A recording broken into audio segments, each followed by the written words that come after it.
Oke, Assalamualaikum warahmatullahi wabarakatuh. Alhamdulillah hari ini kita bertemu lagi di mata kuliah komputasi paralel. Nah, ini hari di pertemuan ke-6 ini, insya Allah kita akan bahas tentang parallel computing models. Ya.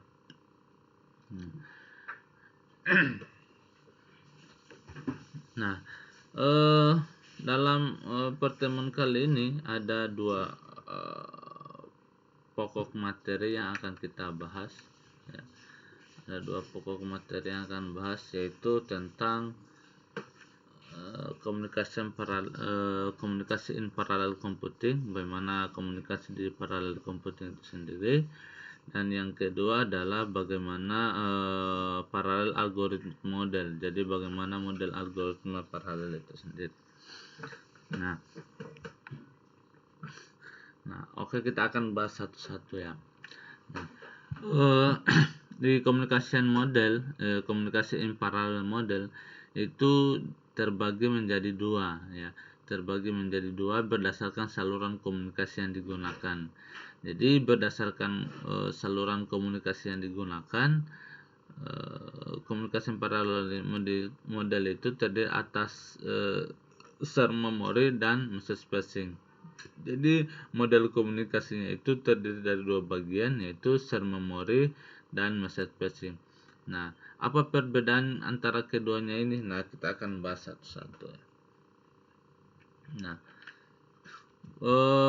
untuk share memory ya, untuk share memory tujuannya adalah untuk tujuan komunikasi. Ya, memori itu dibagi antar proses. Jadi seperti teman-teman coba lihat di gambar. Jadi untuk media komunikasinya itu dia terbagi antar proses-proses, misalnya proses 1, proses 2 dan selanjutnya ya. Nah, pada proses komunikasi antar proses ini proses itu berkomunikasi melalui share memory. Jadi komunikasi antara proses ini, misalkan proses 1, proses 2 itu ketika ingin berkomunikasi dia akan melewati akan melalui share memory terlebih dahulu, sehingga proses itu dapat berkomunikasi satu sama lain. Nah, untuk proses pengiriman nanti dia menggunakan fungsi write ya dalam share memory. Kemudian untuk fungsi penerima menggunakan fungsi read. Nah, ini kan dalam ada pemrograman paralel dengan MPI ya dan C. Nanti kita bahas itu tentang fungsi write dan fungsi read-nya itu sendiri. Kalau ada di materi selanjutnya. Nah, seperti itu. Jadi ketika proses 1 dan proses 2 ini akan melakukan komunikasi, tadi mereka akan melalui share memory. Jadi misalkan ada proses lain, proses 3, proses 4 dan proses selanjutnya, tentu jika mereka berkomunikasi dia akan melewati share memory ya. Nah, itu adalah model komunikasi share memory. Nah, yang kedua adalah model komunikasi message passing. Ya, pada model komunikasi message passing ini sebagian besar dapat digunakan dalam komunikasi antar proses ya, yang dijalankan pada komputer berbeda yang terhubung oleh jaringan. Jadi secara umum ya model message passing ini biasa digunakan dalam komunikasi komputer paralel yang memiliki perangkat yang beda ya, atau komputer yang berbeda, yang dimana komputer tersebut harus terhubung melalui jaringan.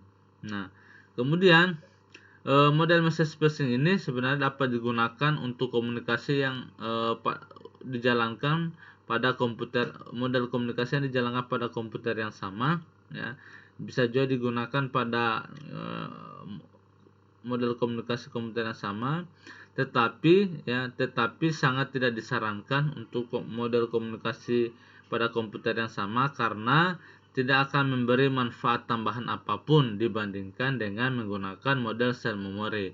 Jadi ketika kita ingin menggunakan komunikasi di komputer yang sama ya, itu lebih baik kita menggunakan model share memory. Nah, ya itu akan lebih efisien ya, itu akan lebih optimal. Nah, daripada menggunakan model message spacing. Jadi model message spacing ini baik digunakan ya untuk komunikasi antar komputer yang berbeda, antar perangkat yang berbeda yang satu sama lain itu terhubung melalui jaringan. Nah, seperti itu. Nah, seperti teman-teman bisa lihat itu ada beberapa di gambar ada beberapa komponen komputer itu nanti terhubung melalui jaringan, melalui network. Nah, bisa berkomunikasi melalui model message spacing. Nah, seperti itu. Nah, oke, itu adalah komunikasi tentang paralel model. Nah, sekarang kita akan bahas tentang paralel algoritma model. Nah, apa sih paralel algoritma model? Ya, paralel algoritma model adalah cara merancang atau mendesain algoritma paralel. Jadi dalam algoritma paralel ini ada beberapa algoritma yang bisa digunakan atau yang bisa diterapkan dalam merancang algoritma paralel. Ya, jika ingin merancang algoritma paralel, maka komposisi dan teknik pemetaan tepat harus diterapkan ya. Jadi dalam hal ini ketika ingin memulai algoritma itu sebenarnya sesuai dengan kebutuhan ya. Tergantung algoritma apa yang kita dipakai sesuai dengan kebutuhan perancangan algoritma paralel itu sendiri.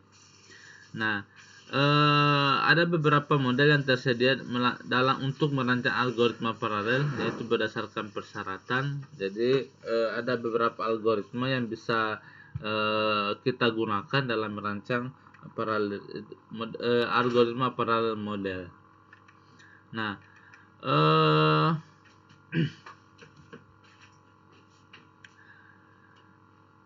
untuk merancang ini teman-teman bisa menggunakan salah satu model ya, tergantung kebutuhan teman-teman sendiri. Ada yang namanya disebut dengan data parallel model ya, model paralel berdasarkan data. Kemudian ada task parallel model, kemudian ada namanya master slave model, kemudian ada juga yang disebut dengan pipeline atau prosedur customer model, dan yang terakhir ada juga yang disebut dengan hybrid model. Nah, seperti itu. Nah, kelima algoritma paralel model ini bisa teman-teman gunakan sesuai dengan kebutuhan ya. Tergantung model mana yang teman-teman ingin gunakan. Oke, kita bahas satu-satu tentang paralel algoritma model ini sendiri. Nah, dalam data paralel model ya, dalam algoritma data paralel model, dalam model ini task diperbaiki dan diterapkan secara statis pada prosesor. Jadi masing-masing tugas itu atau task itu ya diterapkan secara statis pada masing-masing prosesor, di mana setiap task ini kan memiliki satu prosesor.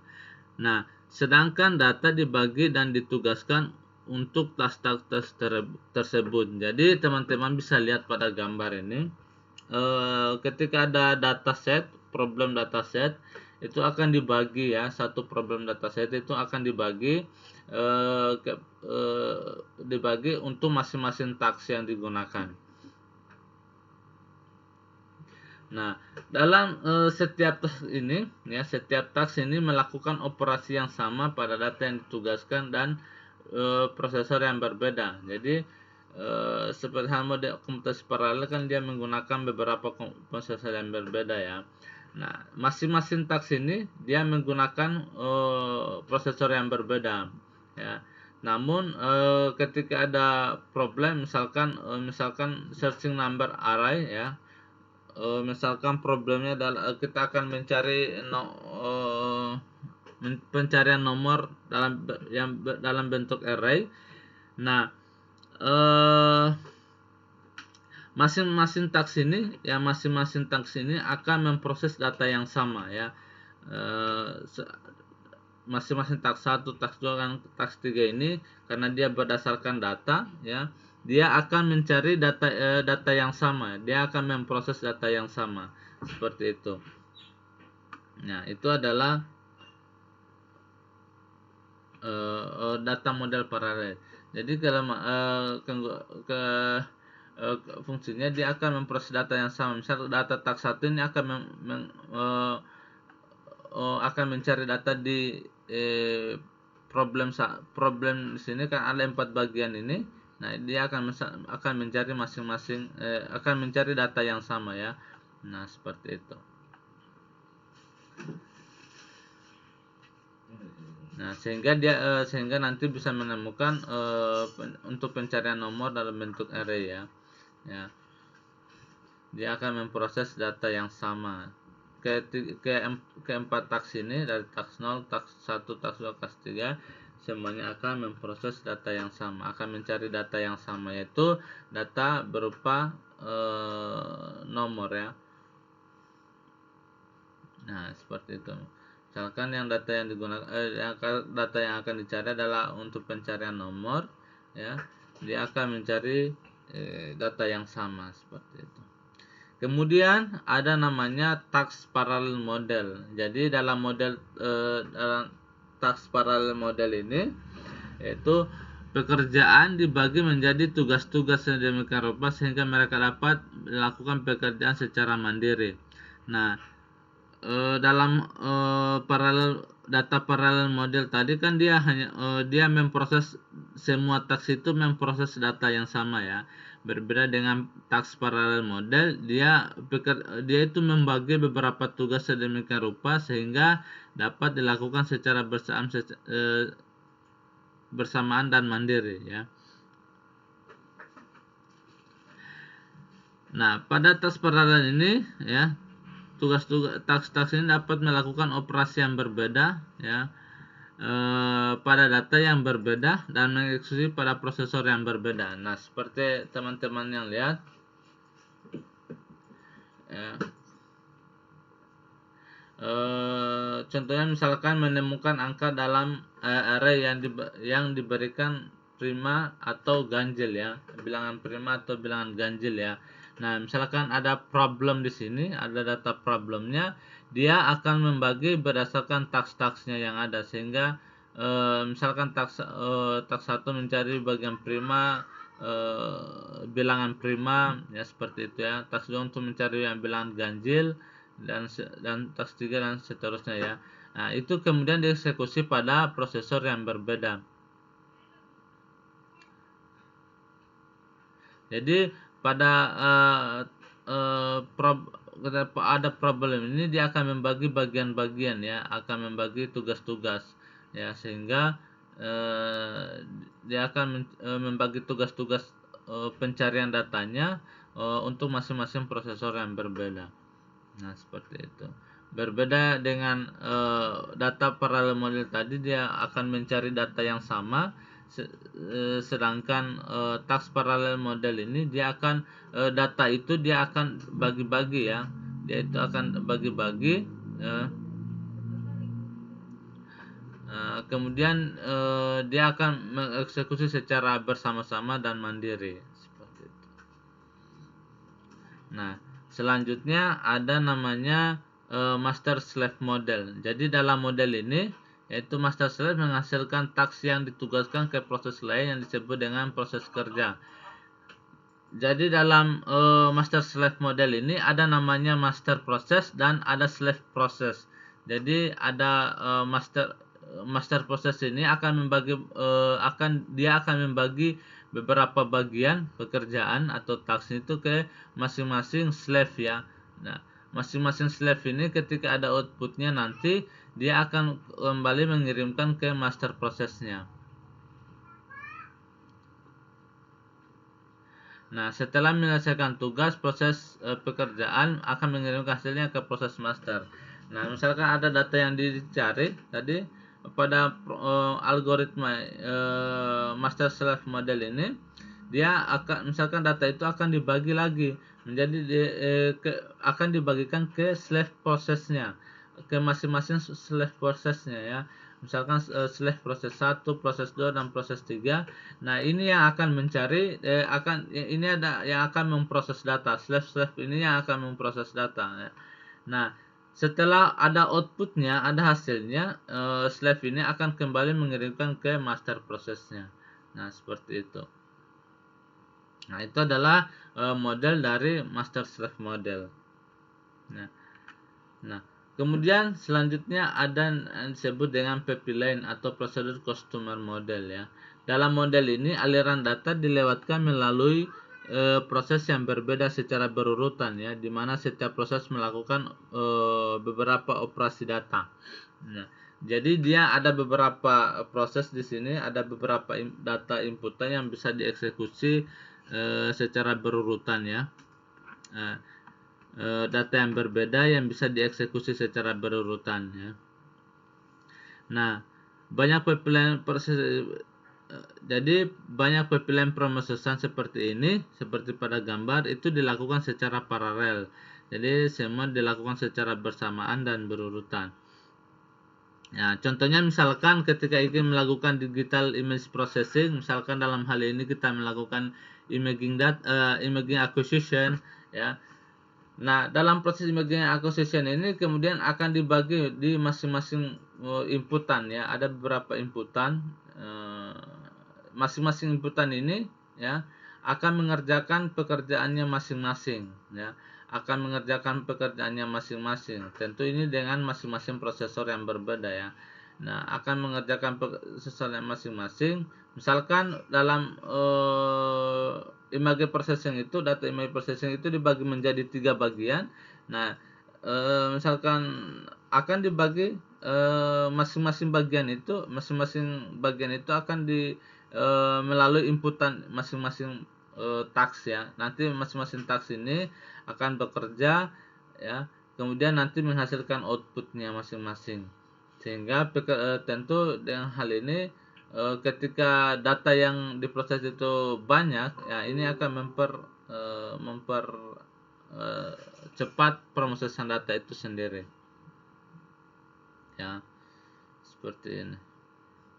Jadi misalkan kita akan melakukan image acquisition, misalkan image acquisition itu kita diproses dalam inputan 1, 2 dan 3 ya. Kemudian masing-masing task akan bekerja, task 1 akan bekerja sampai task N akan menghasilkan inputan, kemudian inputan 2 dan lain sebagainya ya.